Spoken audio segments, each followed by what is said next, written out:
చెప్పి సతీష్ రెడ్డి గారు మాట్లాడినటువంటి పరిస్థితి. నిన్న మీరు ఈ ప్రోత్సాహకాలు ఇచ్చినటువంటి సిచ్యువేషన్ ఉంది. అంటే వాస్తవంగా మీరు ఒక శాప్ చైర్మన్గా ఇది వ్యక్తిగతంగా తీసుకున్నటువంటి నిర్ణయమా, అంటే అప్పటికప్పుడు తీసుకున్నటువంటి స్పాంటేనియస్ నిర్ణయమా, లేకపోతే క్రీడా విధానంలో ఈ నిర్ణయాన్ని ఏమైనా చేర్చారా? భవిష్యత్తులో కూడా ఈ విధమైనటువంటి విజయాలు సాధించినటువంటి వాళ్ళు కూడా ఇలాగే ఉంటుందా ప్రోత్సాహకం, లేకపోతే ఇంతకు మించి ఉంటుందా, లేకపోతే దీన్ని ఒక విధానంగా మార్చేటువంటి ప్రయత్నం చేస్తున్నారా? అలాగే క్రీడాకారులకు ఇచ్చేటటువంటి రిజర్వేషన్ల కోటాను కూడా మేము ఏదో పెంచామని చెప్తూ ఉన్నటువంటి పరిస్థితి. సో వైఎస్ఆర్ కాంగ్రెస్ పార్టీ వాళ్ళు మీరేమీ ఇవ్వలేదు అని చెప్పేసి మొన్నటిదాకా మాట్లాడారు. నేను మీరు ఇచ్చినటువంటి సిచ్యువేషన్ ఏమంటారు ఓవరాల్గా దీని మీద?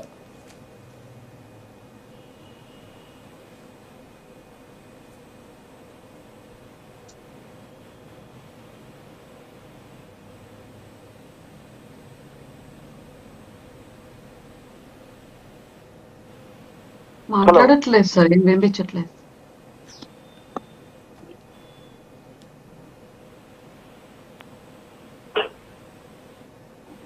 హలో రవినాయుడు గారు, మీరు ఇచ్చినటువంటి ప్రోత్సాహకం ఏదైతే ఉందో అది కేవలం రవినాయుడు గారు వినిపిస్తుందా నా వాయిస్ మీకు?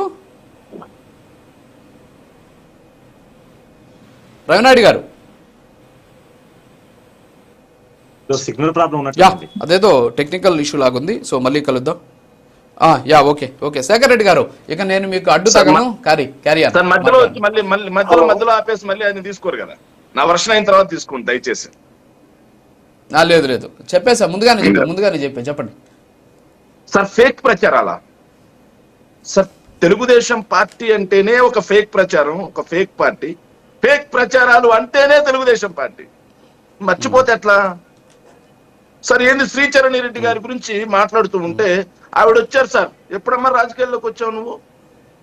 నిన్న కాక మొన్న వచ్చినట్టున్నావు 2019 తర్వాత. నీకెలా తెలుస్తుంది సతీష్ రెడ్డి గారు? 23 సంవత్సరాల వయసు అప్పుడే ఆయనకి టికెట్ ఇస్తాయని చంద్రబాబు నాయుడు పిలిచింది. ఆయన చదువుకుంది రిషి వ్యాలీ స్కూల్. అత్యంత మంచి విద్యావేత్త. కొంచెం తెలుసుకోకుండా ఇక్కడ కూర్చొని మన స్థాయిని మరిచి, ఆయన ఎవరు సార్? ఆయన స్థాయి పార్టీ జనరల్ సెక్రటరీ. ఆయన అలాంటి వాళ్ళని జగన్మోహన్ రెడ్డి గారు పెట్టుకుంటారంట. ఆయన చదువు ఏంటి, ఆయన వ్యక్తిత్వం ఏంటి ఒకసారి చూసుకోకుండా ఇక్కడ కూర్చొని వ్యక్తిగతంగా వేరే వాళ్ళ గురించి వ్యంగ్యంగా మాట్లాడతా అంటే నీకు మించి వ్యంగ్యంగా మాట్లాడతా నేను. మీకు మించి మిమ్మల్ని మీ నాయకుడిని కించపరిచి మాట్లాడతా. సప్త సముద్రాలు ఇది బురదకాలలో పడ్డట్టు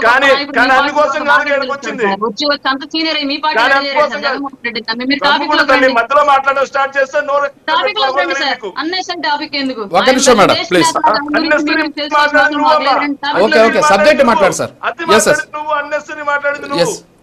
అతి మన స్థాయికి మించి మాట్లాడేది తమరు తల్లి. మన స్థాయి చూసుకోవాలి. మన స్థాయి ఏంటి అనేది కూడా చూసుకొని మాట్లాడాలి. ఎదుటి గురించి మాట్లాడతాం, టాపిక్ మాట్లాడకుండా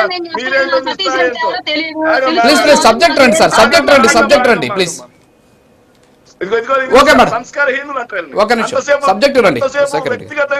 వ్యక్తిగతంగా ఎస్వి సతీష్ రెడ్డి గారి గురించి మాట్లాడినా నేను సైలెంట్ గా రాసుకొని మాట్లాడు. మధ్యలో వచ్చేస్తే పెద్ద హీరోలు అయిపోతాం అనుకోవద్దు. ఏంటి సార్ విన్నేరు నెక్స్ట్ డేనే సతీష్ రెడ్డి గారు పెట్టారా? విన్నేరు నెక్స్ట్ డేనే సతీష్ రెడ్డి గారు ప్రెస్ మీట్ పెట్టారా? సండే రోజు ఫైనల్ మ్యాచ్ జరిగింది.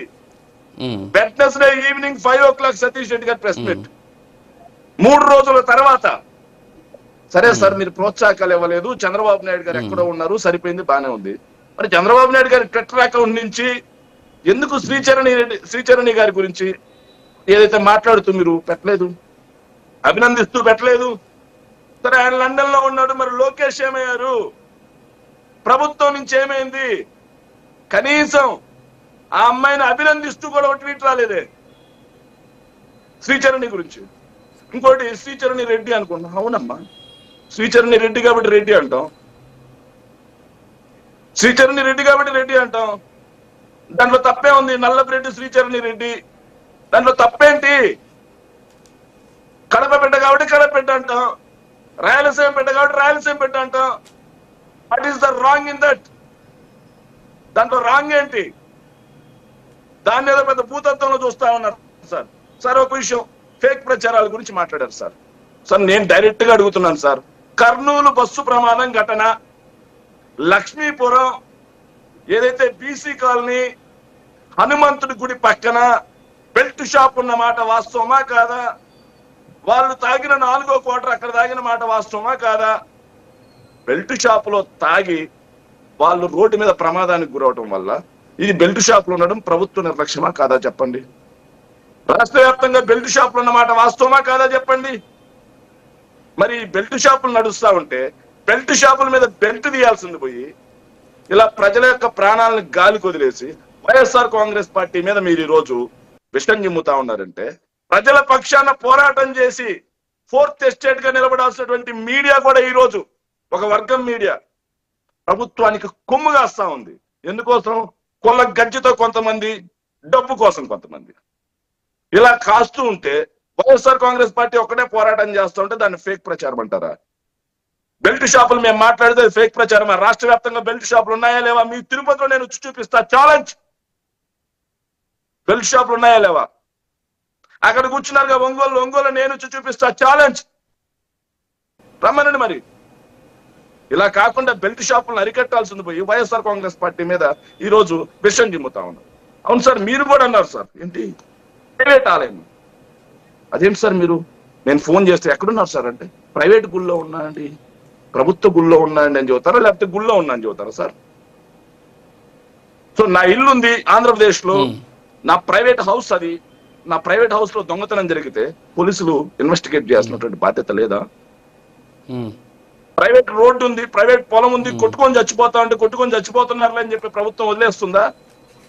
25,000 మంది ఒక చోట గుమిగూడుతుంటే ప్రభుత్వానికి ఇక్కడ కూడా తెలియదంట, సమాచార లోపం అంట. మరి మేము మాట్లాడితే అది ఫేక్ ప్రచారం అయిపోద్దా? మోంతా తుఫాన్ అని అడిగారు సార్. జగన్మోహన్ రెడ్డి గారు మోంతా తుఫాన్ వచ్చినప్పుడు బెంగళూరులో ఉన్నమాట వాస్తవమే. మరి నెక్స్ట్ డే వెళ్దామంటే ఫ్లైట్స్ క్యాన్సిల్ అయిన మాట వాస్తవమే. తర్వాత రోజే వెళ్ళారు. అక్కడ మా వైసీపీ అందరినీ కూడా శ్రేణులందరినీ కూడా సహాయానికి సమాయత్తం చేసిన మాట వాస్తవం. దానికి సాక్ష్యంగా మేము అన్ని చోట్ల నెల్లూరులో మా ఎమ్మెల్సీ భోజనాలు ఉండి మరి అందరికి పెట్టిన మాట వాస్తవం కదా?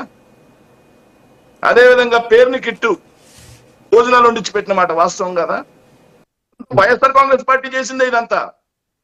మరి అయిపోయిన తర్వాత ఒక ప్రతిపక్ష నాయకుడిగా అక్కడికి వచ్చి రైతులకు జరిగినటువంటి అన్యాయాన్ని ప్రశ్నించాల్సినటువంటి బాధ్యత మాకుందా లేదా? క్రాప్ ఇన్సూరెన్స్ ఎందుకు లేదు అని అడగాల్సినటువంటి బాధ్యత మాకుందా లేదా?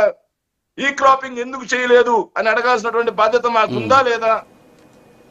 అడిగితే ఫేక్ ప్రచారమా? ఈ రాష్ట్రంలో తిరుమలలో తొక్కిసలాట జరిగింది ఫేక్ ప్రచారమా? ఈ రాష్ట్రంలో ఏదైతే సింహాచలంలో తొక్కిసలాట జరిగింది ఫేక్ ప్రచారమా? ఈ రాష్ట్రంలో ఎప్పటి వరకు 2,27,000 కోట్ల రూపాయలు అప్పు చేసింది ఫేక్ ప్రచారమా? 6 నెలల్లో కేవలం 63,000 కోట్ల రూపాయల అప్పు. దేశంలోనే నంబర్ 1.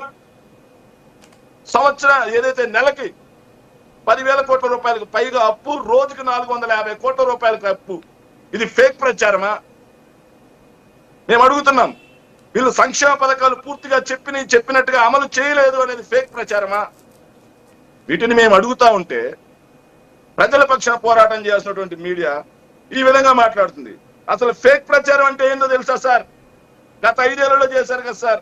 తిరుమల కొండ మీద, మీ తిరుమల కొండ మీద ఫారెస్ట్ వాళ్ళు పెట్టినటువంటి వాచ్ టవర్ ను కూడా చర్చిగా చూపించి మత విద్వేషాలు రేకొట్టారు చూడు, అది ఫేక్ ప్రచారం. అంటే తిరుమలలో లేని లడ్డూ కల్తుని చూపించి జంతు కొవ్వు కలిసింది అని చెప్పేసి తప్పుడు మాటలు మాట్లాడారు చూడు, అది ఫేక్ ప్రచారం. అంటే ఎక్కడో మూంద్రా పోర్ట్ లో డ్రగ్స్ దొరికితే జగన్మోహన్ రెడ్డి గారికి అంటగట్టారు చూడు. విశాఖలో డ్రగ్స్, ఒక్క నిమిషం సార్, 1 మినిట్. విశాఖలో డ్రగ్స్ జగన్మోహన్ రెడ్డి అన్నారు, తీరా చూస్తే డ్రై ఈస్ట్. 14 లక్షల కోట్ల అప్పు అన్నారు, తీరా చూస్తే 3,30,000 కోట్ల అప్పు. 30,000 మంది మహిళలు మిస్సింగ్ అన్నారు, ఎక్కడా 30,000 మంది మహిళలు మిస్సింగ్. ఇవి ఫేక్ ప్రచారాలు. అంటే 1,00,000 కోట్లకు పైగా పెట్టుబడులు గ్రౌండ్ చేస్తే ఒక్క పెట్టుబడి రాలేదని చెప్పి మాట్లాడతారు. 1,26,000 ఉద్యోగాలు ఇస్తే లెక్కతో సహా చెప్పాంకి ఆ పక్కన కూర్చున్నాం జనసేనకి. మళ్ళీ కూడా ఇదే డిబేట్స్ లో కూర్చొని ఒక్క ఉద్యోగం ఇవ్వలేదండి, ఒక్క ఉద్యోగం ఇవ్వలేదని తప్పుడు మాటలు మాట్లాడుతున్నారు చూడు, అది ఫేక్ ప్రచారం. అంటే 1,26,000 ఉద్యోగం ఏదైతే 1,26,000 కోట్ల రూపాయలకి 1,26,000 కోట్ల రూపాయలు పెట్టుబడులు తెచ్చా, 2,29,000 ఉద్యోగాలు ఇచ్చామని చెప్పేసి మేము చెప్తా ఉంటే ప్రతిరోజు లెక్కలతో చెప్తా. డిఎస్డిపిలో డబుల్ అయింది, డిఎస్టి వసూలు డబుల్ అయినాయి. ఈ విధంగా ప్రతిదీ లెక్కలతో చెప్తా ఉంటే, ప్రతిదీ లెక్కలతో చెబుతా ఉంటే ప్రతిరోజు అక్కడ కూర్చొని ఒకటే పాట, ఒక్క నిమిషం, ఒకటే పాట సార్, అప్పుల పాలైపోయింది, ఒక్క ఉద్యోగం ఇవ్వలేదు. ఇవన్నీ కదా ఫేక్ ప్రచారాలంటే. కృష్ణానదిలో వరదలు వస్తే మొన్న వేల తప్పిదాలతో బోట్లు వైపు గుద్దుకుంటే జగన్మోహన్ రెడ్డి బోట్లు పంపించాడు, గుద్దిచ్చాడు అని చెప్పి మాట్లాడారు చూడు. అది వాళ్ళ చేతగానితనం, ఫేక్ ప్రచారం. అది సార్ వాళ్ళ చేతగాని తనం, ఫేక్ ప్రచారం. ల్యాండ్ టైటిలింగ్ యాక్ట్ గురించి మాట్లాడారు చూడు. సార్ ఇంకో పెద్ద ఫేక్ ప్రచారం ఏంటంటే, మేము అధికారంలో ఉన్నప్పుడు చెన్నై ల్యాబ్, మేము అధికారంలో ఉన్నప్పుడు చెన్నై ల్యాబ్ ఒకటి రిపోర్ట్ ఇచ్చింది, ఇది మొత్తం కూడా కల్తీ మద్యం, ఇవన్నీ కూడా జగన్మోహన్ రెడ్డి గారి బ్రాండ్స్ అని చెప్పి మాట్లాడుస్తారు. మేము ఆధారాలతో చూపించామే, జగన్మోహన్ రెడ్డి గారు ఒక కొత్త బ్రాండ్ ఇచ్చాడా, ఇవన్నీ మీ చంద్రబాబు నాయుడు దిగిపోయేటప్పుడు ఇచ్చినాయి కదా అని చెప్పేసి చంద్రబాబు నాయుడు గారు ఇచ్చినటువంటి ఆధార్ ఏదైతే అనుమతులు మొత్తం చూపించాం. అయినా కానీ చెన్నై ల్యాబ్ వాళ్ళు చంపలు కొట్టారు, మేము చేయలేదయ్యా అని చెప్పి. కానీ నకిలీ మద్యం ఇలా ఇలా సార్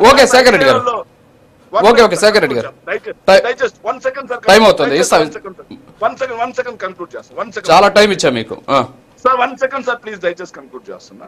సో గట్ట కార్తిక్ మాట్లాడాడు సార్, శ్రీశ్రీ గాంధీ కుక్క పిల్ల, అగ్గి పుల్ల, సబ్బి పుల్ల అని. ఇలా రాష్ట్రంలో గత 5 ఏళ్లలో వైఎస్ఆర్ కాంగ్రెస్ పార్టీ ఏమి చేసినా సరే తప్పుడు ప్రచారం చేసి, ఫేక్ ప్రచారం చేసి లబ్ధి పొందింది ఈ కూటమి. అయితే మా మీద పడతారా? శవాల గురించి మాట్లాడుతా ఉందామా?